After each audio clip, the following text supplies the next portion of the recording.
Hey guys, thank you for joining me. I'm Taylor, the owner of Rising Moon Apothecary. I am a Reiki practitioner and I love making content for you guys. Follow me on Instagram, Rising Moon Apothecary, if you want to hear more. But today I actually wanted to talk to you guys about non-dualism. I have gotten quite a few questions about it and my path and really what does it mean. So I want to start by saying I grew up as a Christian. I was a Lutheran, to be exact. I did confirmation and baptism and all that. And I was pretty strict with it for a good while. Then I got a boyfriend around 13 who wasn't very nice to me. So he was an atheist. So basically, pushed that view onto me and didn't like it when I went to church. So I stopped going to church and then uh, um, started going to church again after we broke up. But then a lot of bad stuff happened with that church and the people involved with that church, so I left. And after that, it was kind of a breaking point for me. My nana had passed away and I felt like God couldn't possibly exist for something that bad to happen to me. And I didn't really understand a lot. So after I, went through my drug addiction and everything, you can find more on that in my story in another video. But I really kind of went back and forth with, well, what do I believe in? I didn't necessarily believe in God, but I still felt that there was something bigger out there. It just wasn't this big masculine energy that churches talk about. I didn't feel like that was it. So my story, my path, I had been doing Christianity and church and everything, but then I also was doing witchcraft a lot since I was 12. So nothing major, of course, very minor stuff. But then after really being okay, I don't believe in the Christian God anymore, it's just not it, I started doing witchcraft more and I deepened that practice. And I think that opened me up a lot to the elements and everything is connected and universal stuff. So that was great. I experimented with psychedelics a lot and I basically came to the conclusion that a lot of roots of my beliefs come from Hinduism and Shiva Tantra, basically meaning that we are God. And some might take that as we're not God, we can't make things appear, but that's not really, I feel like that's an extreme. When people think that, oh, we're not God because God is some all-powerful being that can do anything at any time, and, that is an extreme. And I do believe that there are higher beings, 100%. There are entities and deities and spirits and all that. That's what I believe. But with non-dualism, it's as within, so without. And that is the first principle I learned through witchcraft, and it really changed my life. But non-dualism takes that a step further and is when you go inside and you close your eyes, there's nothing. There's no past. There's no future. There's only now. You are right now. That's just it. And just to breathe in that fact right there is just so powerful. And so with that, In my practice, I try to, stay inside a lot, becoming aware, becoming conscious. When you hear people say, like, be here now, become aware, become conscious, that's like envision yourself inside, your higher self inside, not doing anything.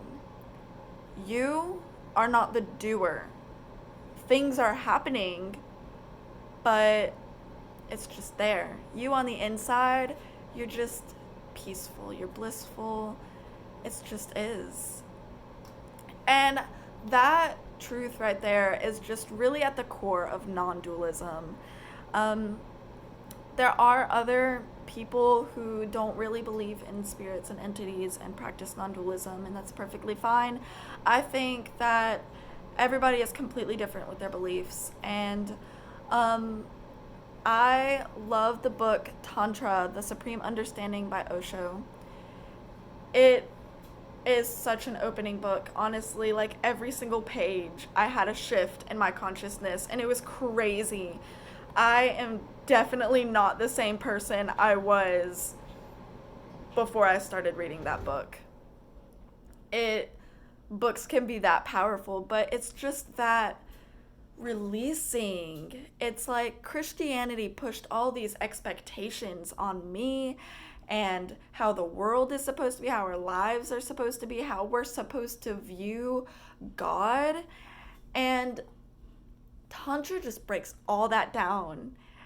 And it just says, no, don't worry about that other stuff. Worry about right now, you right now. And another thing that I think is amazing in non dualism is like the introduction of that book, Tantra, The Supreme Understanding. Osho talks about your body comes first. And I mean, when you think about it, right here, right now, we are inside our bodies. So they need to be taken care of. They need to be loved and cherished and held. And our cells need to be praised and thanked, and our organs all need to be showered with love every day. And I do this by being vegan, eating fruit every day, hydrating myself. Every morning when I wake up, I chug 1 glass of water at least. Before I do anything else, I have to drink that glass of water because that wakes up my organs. It makes me feel alive. It does good for my body. Your body comes first. Then other things come first. And I'm a mom, so I see this with a lot of other moms, is that like they will wear themselves out and they think that they don't have a choice. And I get that, especially if you're a single mom, it can be really hard to not have time for self-care, but self-care doesn't have to be hours long. It doesn't have to be a day. It can be honestly 2 seconds. It can be 5 minutes, 15 minutes. 15 minutes is perfect. If you can give yourself 15 minutes of self-care every day, you're golden. And this can be anything from meditating, yoga, a face mask, bath, shower by yourself, cleaning your body, eating something that makes you feel happy. Just do something for you and your body every day. I've started running and I love it. And I think it really helps me, stay more conscious and connect with myself, my body, but also what's around me. So, non dualism isn't a religion. You can look at it as one, and I'm sure some people view it as one, but I feel like it's just a way of life. It's just a conscious practice to make right here, right now, this moment worth it, and be aware in every moment that you can possibly be aware in. And, if you ever find yourself getting anxious, getting upset, or anything, let yourself feel those things, but bring yourself back to your higher self sitting still in your body, in your mind.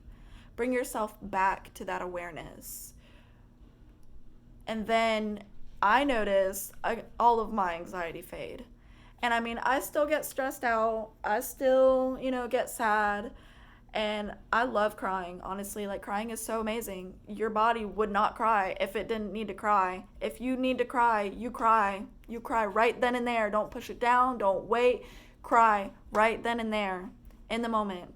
And another thing that goes along with this is, like, if you're hungry, eat right then and there. If you need to go to the bathroom, go.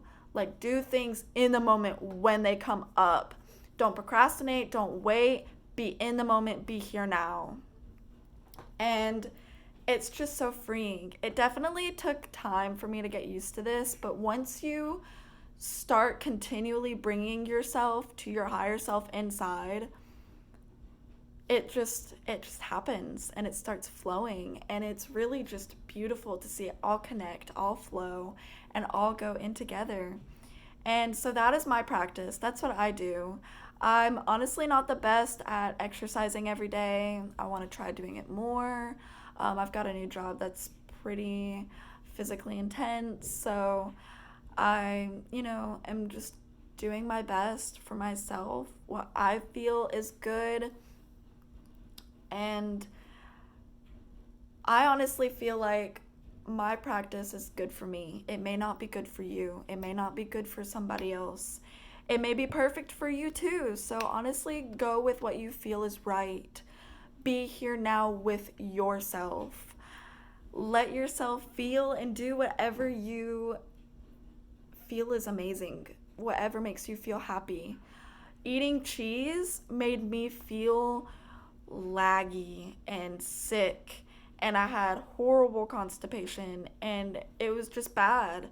So I had to stop eating cheese. Same with meat, and eating that negative energy from murdering animals, like, I felt that in my body. And if you become conscious inside yourself, you will start to notice that energy. And if you want to continue eating animal products, go for it. Figure out a way to release that negative energy from your body. But I couldn't. And I felt like it was unnecessary, and it was harming my practice and harming me and the world around me. So I stopped. And I have honestly never been happier. I feel so much cleaner. And I see now why so many Hindus and old religions, they're like, don't do this because it's not good for you, it's not good for the earth. And ever since, it's been easier to have conscious shifts because I don't have all of that stuff wearing me down. Because once I started to become more conscious and conscious and conscious, I couldn't do it anymore. And I hope that this helps you figure out what feels best for you. But I definitely recommend the book Tantra, The Supreme Understanding by Osho. You can probably find it online. I got it at a local yoga shop, Wildlight Wellness Collective. If you're local to Winston-Salem, definitely go there. They are beautiful people. I love them so much. But I hope you guys find this video helpful. Have a blessed day. Bye.